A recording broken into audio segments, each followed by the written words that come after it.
Hello les warriors! Hello! Aujourd'hui, on a décidé de vous parler d'un sujet clé, la contraception. La contraception, c'est ce qui vise à éviter la fécondation d'un ovule par un spermatozoïde. En gros, c'est ce qui permet de ne pas tomber enceinte. Il existe des tonnes de méthodes de contraception différentes et c'est pas toujours facile de choisir. Pourtant, pour que la contraception soit efficace, il faut absolument choisir la méthode la plus adaptée à son mode de vie, à ses envies et à sa santé.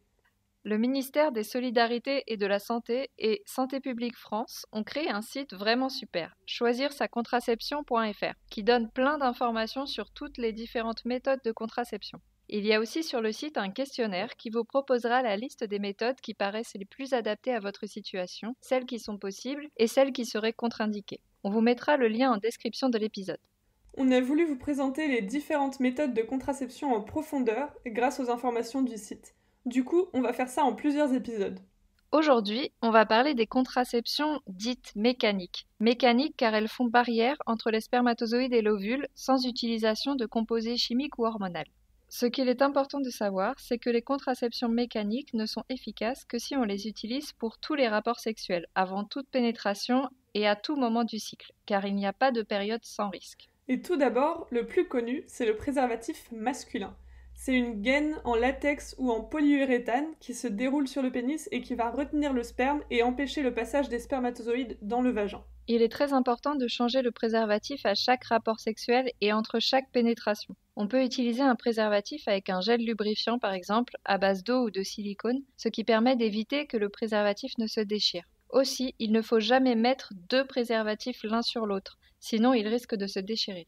S'il est parfaitement utilisé, le préservatif ne connaît que 2% d'échecs. Mais dans la vie courante, avec le glissement de préservatif et les ruptures, les échecs peuvent être plus importants. 15% des femmes tombent enceintes dans la première année d'utilisation.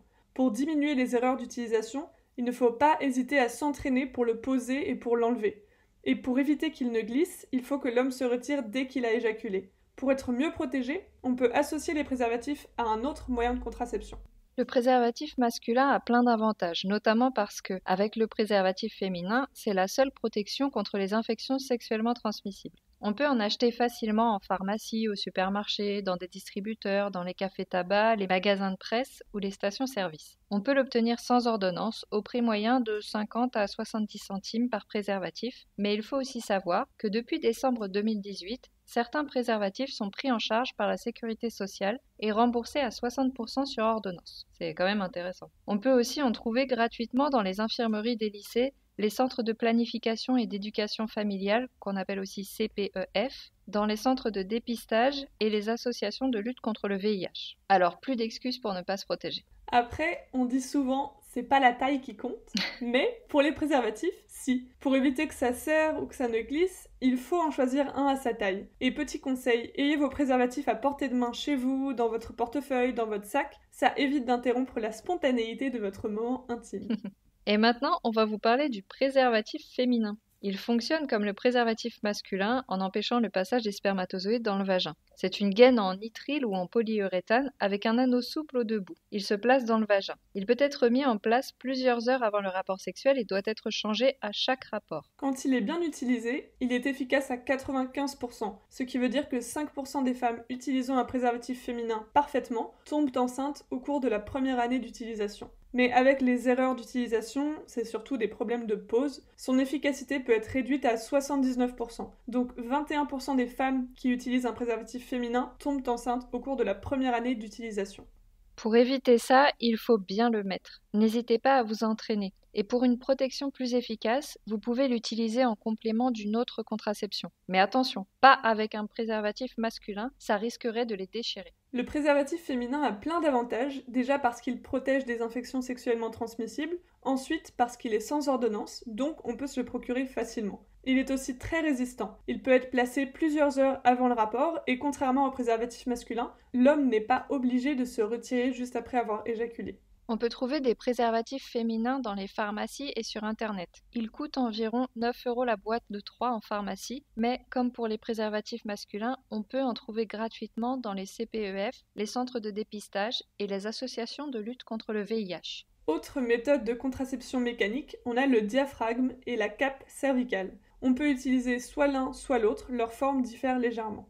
En latex ou en silicone, ils se glissent dans le vagin, en contact avec le col de l'utérus, et ils empêchent le passage des spermatozoïdes dans l'utérus. Ils peuvent être posés au moment du rapport sexuel, mais aussi 2 heures avant. Et pour être plus efficaces, il vaut mieux les associer à des spermicides qu'on va vous décrire plus tard. Il faut ensuite les laisser en place pendant 8 heures après le rapport et les enlever au plus tard dans les 24 heures qui suivent le rapport. On peut les utiliser plusieurs fois, mais il faut les laver après chaque utilisation à l'eau et au savon neutre et bien se laver les mains avant de les mettre ou les enlever. Ils sont déconseillés aux femmes qui ont souvent des infections urinaires. Si on utilise parfaitement le diaphragme avec des spermicides, il est efficace à 94%. Mais en réalité, avec le manque d'habitude, avec les erreurs de manipulation et autres, on se retrouve avec une efficacité de 88%. Quant à la cape cervicale, si elle est utilisée parfaitement, elle est efficace à 91% chez les femmes n'ayant pas eu d'enfant et 74% chez les femmes ayant eu un enfant, parce qu'elle couvre moins bien le col de l'utérus qui est plus large. Mais dans la vraie vie, c'est 84% d'efficacité chez les femmes n'ayant pas eu d'enfant et 68% chez les femmes ayant déjà eu des enfants. Donc si on a déjà eu des enfants, il vaut mieux ne pas utiliser ce moyen de contraception. Vous pouvez trouver ces 2 contraceptifs en pharmacie ou dans un CPEF après une consultation chez un médecin ou une sage-femme. Un diaphragme en latex coûte 33 €, en silicone 42 et il est remboursé à 10% par la sécurité sociale, donc pas grand-chose. La cape cervicale coûte environ 60 € non remboursée et il faut rajouter le coût des spermicides en plus. Alors, ces fameux spermicides, qu'est-ce que c'est? Sous forme de crème, de gel, d'ovules insérés au fond du vagin, ils rendent inactifs ou tuent les spermatozoïdes. Seuls, ils ne sont pas suffisamment efficaces, 26% d'échecs environ. On recommande donc vivement de ne pas les utiliser seuls et de les associer avec les méthodes qu'on vient de vous citer. Et il faut faire très attention à ne pas utiliser de savon pendant 6 à 8 heures après le rapport, parce que ça peut inactiver les spermicides. J'ai appris ça en faisant les recherches avec Nina, mais j'ai utilisé du gel spermicide en complément de préservatif masculin au début de ma vie sexuelle quand j'étais ado, et je me lavais toujours avec du savon après. Du coup, j'ai eu de la chance. Les spermicides ont aussi des avantages. Ils s'achètent en pharmacie sans ordonnance, peuvent servir de lubrifiant vaginal car ils ne sont pas irritants pour la paroi du vagin. Mais en même temps, ils ne sont pas remboursés et coûtent entre 5 et 20 € pour plusieurs doses. Il faut s'habituer à les mettre aussi car ce n'est pas toujours facile. Les femmes qui souffrent d'une IST, d'infection urinaire, de mycose vaginale ou qui ont une plaie du vagin ne peuvent pas en utiliser, tout comme celles qui utilisent des médicaments par voie vaginale parce qu'ils rendent les spermicides inactifs. Une autre contraception mécanique, c'est le dispositif intra-utérin au cuivre, aussi appelé stérilet.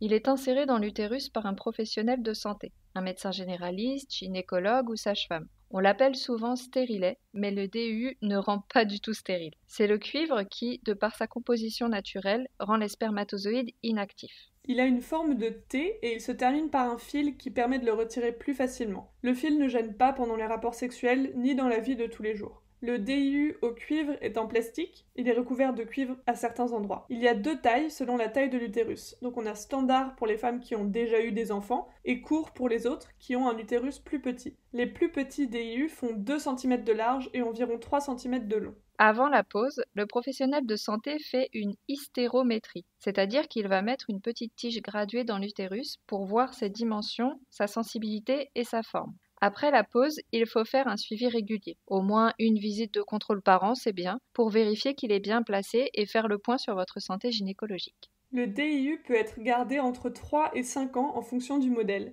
Il peut être retiré à n'importe quel moment par le professionnel de santé en tirant très doucement sur le fil. On peut prendre des antidouleurs avant pour plus de confort ou si on a peur d'avoir mal. Et c'est pareil pour la pause d'ailleurs. Les DU sont efficaces à 99% dès l'insertion, donc c'est l'une des meilleures protections au niveau efficacité. Elle ne dépend en plus pas de l'utilisatrice puisqu'une fois qu'il est posé, il n'y a rien à faire. Il a de nombreux avantages puisqu'il permet d'avoir un cycle naturel sans hormones. Il est simple, confortable, efficace, il dure longtemps et en plus il est peu coûteux, environ 30 € remboursés à 65%. Il faut d'abord qu'un médecin ou une sage-femme vous le prescrive, puis vous pourrez l'acheter en pharmacie. Et il est gratuit pour les mineurs. Ensuite, il faut juste se le faire poser. Par contre, il faut savoir qu'il peut allonger la durée des règles et les rendre plus abondantes. Comment ça s'est passé pour toi, Nina ? Personnellement, je suis entièrement satisfaite de mon DU. Je suis ce que l'on appelle une nullipare, ça signifie que je n'ai jamais eu d'enfant, et la pause s'est faite sans problème. Je dis pas que c'était une partie de plaisir, mais les crampes de l'utérus après la pause étaient supportables et n'ont duré que environ 24 heures. Pour 5 ans de tranquillité, c'est pas cher payé, je trouve. C'est clair. Concernant les règles, je suis peut-être une exception, mais les miennes sont plus courtes depuis que j'ai le DIU. Plus courtes, mais plus abondantes aussi. Donc c'est 2 jours de chute du Niagara, mais après je suis tranquille pour le mois. Bah t'as de la chance, ça me donne envie de passer le cap. Je voudrais me faire poser un DIU au cuivre pour ne plus prendre d'hormones, parce que je suis sous pilule aujourd'hui. Mais avec le confinement, ça a été repoussé et il va falloir que je m'en occupe.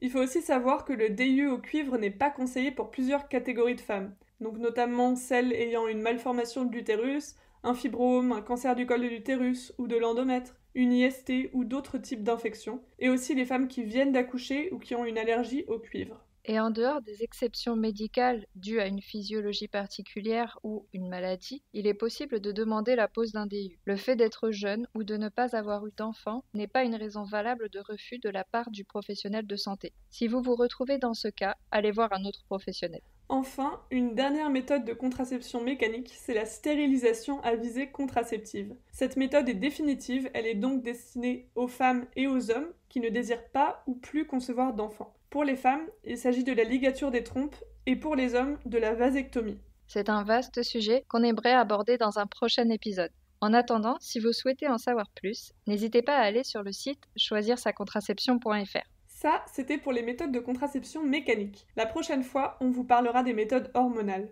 En raison des ponts de mai et de la reprise des activités, on ne pourra pas diffuser d'épisode interview mardi prochain. Nous en sommes désolés. Mais on vous retrouve jeudi. À bientôt les Warriors! Oui, à bientôt!